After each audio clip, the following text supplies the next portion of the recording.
Peak. This chapter of One Piece was peak. We had a giant civil war, the death of an admiral, the living legacy of the ancient giants, and finally, the reveal of Rock's Xebec. The cover page of One Piece chapter 1154, titled "I Can't Even Die," continues Yamato's pilgrimage. This time, they're visiting the grave of a hero who was born in the West Blue but raised in Ringo. Cho and Kikunojo were guiding them. And Ulti is so carefree here that she's rolling a giant snowball. Now, the name of this apparent hero isn't specified, but since they couldn't have been anyone who was born in Wano, this is most likely the gravesite of Jigoro of the Wind, the thriller bark zombie who was animated by Zoro's shadow. Thanks to his Vivre card entry, we know that he was born in the West Blue. He was also a swordsman, wore geta or wooden sandals, enjoyed white rice, the meat of sea beasts, and anything that went well with sake. And man, getting this level of intrigue from Yamato's cover story means that we are already off to a great start. We resume our Elbaf flashback with a reminder of an event from 63 years ago that we should all remember well. The death of Waterfall Beard Jorul at the hands of a single child. Despite only being human, the young Calamity and future Emperor of the Sea, Charlotte Linlin, also wiped out half of a giant village. And we now learn that during that same year, Elbaf faced a number of natural disasters. Fires, violent winds, and terrible cold snaps annihilated their crops. This unnatural weather phenomenon turned a once fertile and prosperous land of lush greenery into a famine-stricken wasteland. And honestly, no matter how bad this time period may have been, they are so lucky that Streusen ended up taking Linlin off their hands. Because the thought of Big Mom dealing with a famine is absolute nightmare fuel. From her bed, Queen Estrid claimed that all of the country's catastrophes were owed to the curse of Loki. The Queen's Guard insisted that it must just be a coincidence. Then the Queen quickly turned in fright as there was a loud crack. It was baby Loki breaking in with a smile on his face. He just plowed his way through the woodworking. His mother screamed and shrunk back after he looked at her. The Queen demanded that they never allow the monster to come near her ever again. Loki sobbed and yearned for a motherly embrace, but was instead met by the cold manhandling of several guards. The cruel Queen told them to destroy Loki's eyes and continued to blame him for Elbaf's ruin. Thankfully, they didn't end up doing that. And even if Loki didn't understand her words, he certainly got the message. Elsewhere, a mother embraced her starving son. They were all out of food. The other giants considered raiding since humans were easy prey to steal from. They even argued that it was the tradition of their people. But some discouraged this as doing so contradicted the pride of their culture and the intentions of their king. Before long, fighting broke out amongst the various villages. Many took up arms to either steal from their neighbors or defend what little they had left. Elbaf is often spoken of like a single united realm, but in those days, the bonds between villages were very fragile. Fighting was frequent, and many lives were lost. Chaos consumed the land, and depravity swept through like a plague. As a result, rumors of the accursed prince began to fester. Eventually, one giant was at his wit's end and decided to take matters into his own hands. He entered a home in the eastern fishing village in search of Haruden. He proclaimed that the curse of the young giant's brother was responsible for the country's ruin. And as his older brother, the boy would need to take responsibility as a sacrifice. Understandably, his mother Ida was furious. After all, as far as she was concerned, her adorable son would be the world's longest living man. And he's a giant, so maybe it'll actually happen. But the depraved invader didn't want to hear the words of a foreign seductress and grabbed her by the throat. Even so, Ida shouted at the madman and professed her love for Elbaf, which transcended borders. Seeing this, Haruden hefted a blade in defense of his mother. Then came a mighty fist. King Harold had returned with heavy-handed punishment. Both Haruden and Ida cried at the sight of the king. With his return, King Harold told his fellow giants not to fight amongst one another. While away, King Harold received news of Prince Loki's birth, along with the famine his people faced. He was in the middle of establishing relationships with various nations. So when news of their desperation came, their many allies acted without a second thought. They prepared tons of food and supplies to aid the giants, as while they may be small, their human friends certainly had big hearts.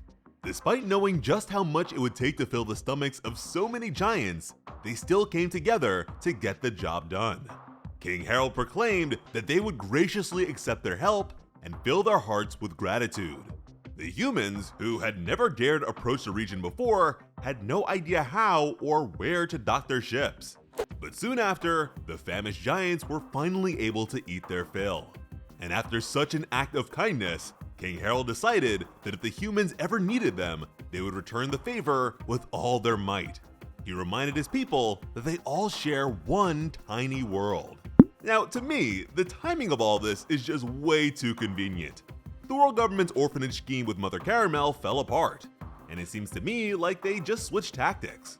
People don't usually blame natural disasters on foul play, but we're talking about a nefarious force that had several Logia powers under its belt for ages. So is a bit of weather control really that far out there? Regardless, Queen Estrid publicly declared Loki as the source of all their suffering on multiple occasions. This continued until her final breath the day before King Harold's return. Completely unaware of the queen's cruelty, the king of Elbaf mourned and wept.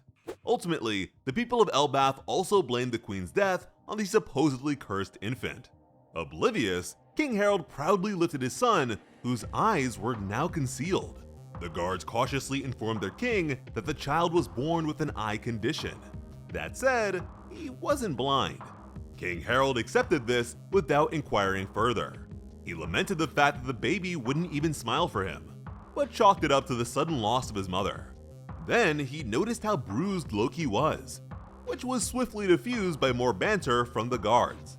After only being alive for a few months, Prince Loki had already given up on love. This is even more heartbreaking when you remember that Loki actually proposed to Big Mom's daughter Lola. As the daughter of one of the most fearsome pirates in history, she must have been his first real connection to someone who didn't look at him with malice or fear.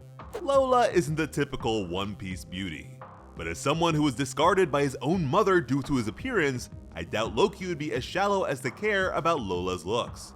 It also makes sense for Big Mom to try and trick him by using her twin sister Chiffon. But without a real connection, there is no way that could have worked out. While he was around, King Harold began to apply what he had learned overseas. And soon enough, that terrible winter concluded. He proposed that they use Branch 1 to facilitate proper trade and communication between the various villages. But the king was so focused on restoring his fractured nation and traveling to other lands that he totally neglected his responsibilities as a father. Prince Loki was placed in the care of the late queen's older brother. A sorry excuse for a man who was as repulsively cruel as his wretched sister. Meanwhile, Ida ended up creating the giant pub we have all come to know. Hadouin wondered if it wasn't dangerous for them to be in the realm of the dead. Ida explained that thanks to the coastline separating them, the pub was safe from the local beasts. She doted on her worrisome child while filling a mug in a really cool way. She pinched Hadouin's cheeks with a smile and reminded him that he was supposed to be training with Erbol from the West Village, whoever that is. Which goes to show how interconnected Elbaf had become in only a few years. Ida's tavern would welcome anyone, and she hoped that doing so would be helpful to the king. 56 years ago, King Harold met Elder Jarul at his home.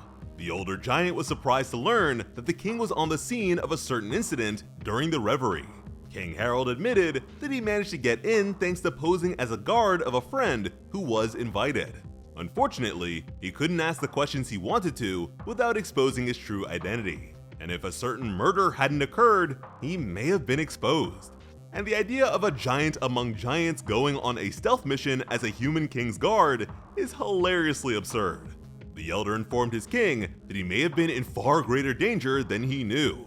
He asked Harold if he was familiar with the story of the Great Hammer Battalion. The king was incredulous. He thought the Warhammer-wielding troop of giant shipwrights were just a myth, but the elder assured him that they were very real indeed. Apparently, they traveled all over the world and sent many letters back to Elbaf. Elder Ja Rule was a recipient of their final letter. Apparently, they had all been captured. The thought of over 100 giant warriors, many of whom possessing ancient giant blood, being held captive was unfathomable. King Harold wondered if Elder Ja Rule believed the world government was behind it. The Elder claimed that there is no doubt that the world government faced a great enemy in the past, all traces of whom sank deep into the ocean at some point in history. And the fact that he knows that tells us that this is all facts and no fiction. The old giant cut to the chase. He believes that there is a deeper reason as to why King Harold's efforts had been repeatedly thwarted, something that has nothing to do with the king specifically. Harold considered the Elder's wisdom deeply. It seemed to him like old grudges were holding them back. Elder Ja Rule had also heard rumors of a whole army of giants being frozen somewhere, so he supposed that their people may be perceived as enemies of the wider world. King Harold accepted the information, but his resolve was unwavering. Now, the mention of the Great Hammer Battalion brings us all the way back to Punk Hazard, where Nami and Chopper stumbled upon a multitude of odd-looking giants who were completely encased in ice. And with the exception of maybe one, they were all wearing the striped jumpsuits of imprisoned criminals.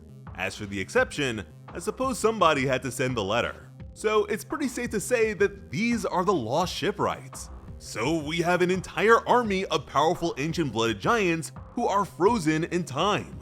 And these guys are even more significant than Elder Ja Rule knows, because when the Sea Kings towed the Noah, they questioned among themselves if it could be fixed and if it could be used. Ultimately, they concluded that they would need their help to fix it, but lamented the fact that it is a new age. These days, we know that the world of One Piece can be broken into 3 different ages.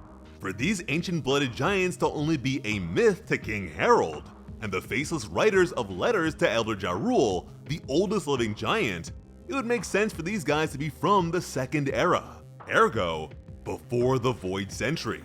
And apparently, fixing the Noah before the promised time will be imperative. The Noah is obviously based on Noah's Ark, a colossal sea vessel intended to save all species from global flooding. And thanks to Dr. Vegapunk, we know that the old world was flooded out. Between that, the placement of the ancient giants alongside several other races for the children's mural, and the fact that these giants were abroad for centuries, it seems like King Harold unintentionally inherited the dream of these giant shipwrights.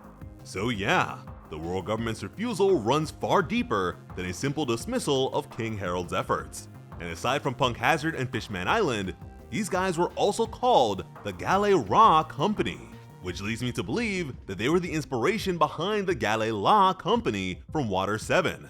After all, those guys were said to be the best shipwrights in the world, and funny enough, their leader's name is Iceberg. Also, Ra was the Egyptian god of the sun. Back at the castle, Prince Loki was being psychologically tortured by his wicked uncle. The sicko insisted on feeding the toddler garbage on a daily basis. In time, Ashura, the horse of fortune, perished. But come on now, the queen was dead and the king was gone, so who was taking care of the horse anyways? Years later, Loki's evil uncle was found dead in the realm of the dead. And for the first time since his infancy, Loki cracked a smile. 48 years ago, Elbaf was more united than ever. It seemed as though King Harold's efforts were working. The king professed his dream to them all. He sought to unite the world through friendship and mutual understanding. He wanted giants to be welcome all across the world, and his people loved him for it. They revered him as their savior. Meanwhile, 2 of Prince Loki's guards taunted Harudin for looking a bit too enthused. They mocked him for being an illegitimate child who would never be heir to the throne. This was certainly a sore spot for the young giant. So Prince Loki delighted in seeing his brother experience a bit of hardship for a change. Later, while King Harold was away on yet another voyage, there was a big problem. A village prepared themselves for the mayhem headed their way. Loki brought ruin with his beastly pals from the realm of the dead. He declared that as the world's strongest country, Elbaf had no need for weaklings, and he was here to call them himself. Here, Loki wields a massive kanabo like Kaido. So far, this guy has had a different weapon at every point of his life, so we're still in the dark about his current electrically charged hammer. The young prince targeted women, the elderly, and even pets. He laughed as the weakest among them ran in fear. One giant in particular refused to let Loki have his way. Harudin raised his sword and shouted that their father worked really hard to rebuild the village that his brother was thrashing. Loki stepped up to his much smaller, older brother. He questioned Harudin's right to call the king his father. Loki didn't understand why Harald had the respect of the people. To him, messing around with lowly humans was total idiocy. Harudin disagreed. He insisted that they should try to see from the perspective of others, that Loki shouldn't be so full of himself just because he's big. It's the same thing his mother Ida said to King Harald all those years ago. But Harudin's words rang hollow since he never once thought to consider Loki's perspective. So Loki thrashed his runt of a brother and declared his right to pride as the Prince of Elbaf. With that, Gerd cried out and rushed to Harudin's side. Goldberg tried to talk her down, since doing so would make Loki think that she's his friend. Then she'd get hit too. Gerd knocked the big guy upside the head. Of course they're Harudin's friends. Gerd was quick to administer first aid, which is certainly in line with her role on their crew. Loki was frustrated as he watched them all fuss and tend to Harudin's wounds, something that no one had ever done for him. Loki put on a big fake smile and began to laugh. He called the future member of the new giant warrior pirates a bunch of weaklings and targeted his brother's illegitimacy. Loki's guards urged him not to go too far. After all, Harudin was still the son of their king. They tried to call him a fellow prince of Elbaf, but Loki rebuked the notion immediately. His position as prince and his strength were the only things he had over his brother, and he refused to give them up. So he struck his own guards. Loki spread pain and destruction, but nothing could make up for the hole in his heart. The sight of a mother clutching onto her child and looking at him with scornful eyes pushed Loki over the edge. Literally. The poor child tried to end himself by jumping down to the realm of the dead. When he still remained, he began to cry. He couldn't even die. Yeah, Loki is officially my second favorite character. Nearby, a mountain was casually chopped down. An unfamiliar voice wondered what was up with their location and the lack of people. Loki's animal pals were running away in fear. Then the group of four stumbled upon Loki. Now they were sure they were on Elbaf. A young Shiki laughed and marveled at Loki's devilish face. Whitebeard was pretty sure that the kid was abnormally big even for a giant. But the fatherly pirate also made sure to ask the kid why he was crying. Stussy, Whitebeard, and Shiki, in Wano attire, all stood behind their leader, a man who King Harald met 8 years ago during the reverie. By his lonesome, this man killed an admiral of the Marines before vanishing. As a result, he gained a colossal bounty and the unfettered hatred of the world government. The man had 2 questions for the young giant, and he made it clear that he's not the type to be denied, so he'd better get a yes to both. Firstly, he wanted confirmation that they were on Elbaf, the land of the giants. Secondly, he wanted to confirm that they would find Harald here. And finally, Rox D. Xebec, the soon-to-be captain of the Rox Pirates and father of the Yonko Blackbeard, has been revealed. And he has one of the coolest designs possible. Now this is a pirate. He looks so much like his son that it's pretty unbelievable that nobody ever mentioned the familial resemblance. It must be the teeth. And finally having confirmation of Blackbeard's lineage pretty much cements the fact that he's been on a bit of a revenge quest for the entirety of the story. Roger and Garp killed his dad. Then Whitebeard became buddy-buddy with his father's killer. So Blackbeard spun the block on his son Ace, clapped Whitebeard, and has Garp in chains. Sounds like a real pirate to me. Now, thus far, every Marine Admiral has possessed some manner of incredibly powerful devil fruit, Logia types being the most common among them. So if Rox killed an Admiral, then it's not unreasonable to assume that a powerful, most likely Logia type devil fruit made its way back into the pool. The only power we have ever known to be capable of producing enough ice to encase even giants is, of course, the Hiei no Mi, which was eventually consumed by Kuzan, a former admiral of the Marines. Notably, the giant straw hat Imu has is also covered in frost, and even when Moria discovered Oars' body, it was frozen in ice. So it seems like the world government has been utilizing the power of this particular fruit for a very long time. And considering the many parallels between Blackbeard and his father Rox, I'm inclined to believe that the same is the case here. Rox effectively removed this great power from the world government's clutches. They got it back, and then Blackbeard ended up recruiting Aokiji to his side, again taking the power away from the world government. The specification of 56 years ago is also very interesting, because we know that 56 years ago, Garp, Sengoku, and Suru all joined the Marines. So it seems like for their side, this was like the death of Roger. I'd guess that nothing like this had ever happened before, so there was likely a major surge of new recruits in light of this event. Now, unfortunately for Rox, King Harold just set out on another adventure, so they'll probably be waiting on the island for a good while. If they're looking for Harold and have yet to establish their crew, this may very well be a recruitment mission. After all, at this point, King Harold was arguably the strongest giant alive. Rox planned on becoming the king of the world, so if the world government wouldn't help Harold out, then maybe Rox could. But while they awaited the king, Loki seems to have attempted to join them in his father's stead. We had the establishment of Ida's bar, and the specification that even pirates are welcome there. When Loki tried to join Rox's crew and challenged the man, they were inside of a bar, one that had human-sized accommodations. We've yet to see Ida in the present day, and the woman behind the counter is a different giant entirely. So it seems like something may have happened to Harudin's mom. I guess I can see her dying for Loki's sake, since he is Harudin's brother. And even if he wasn't, she seems like a kind enough person to where that wouldn't really matter either way. But I can't help but feel like Harudin's grudge against Loki would be way more fierce if he blamed him for his mother's demise. And lastly, I know I might be reaching for a laugh tale on this one, but is Blackbeard really the only one who bears a resemblance to Rox here? Don't get me wrong, Blackbeard is cool, but I can't help but feel like his pops is channeling a little something extra here.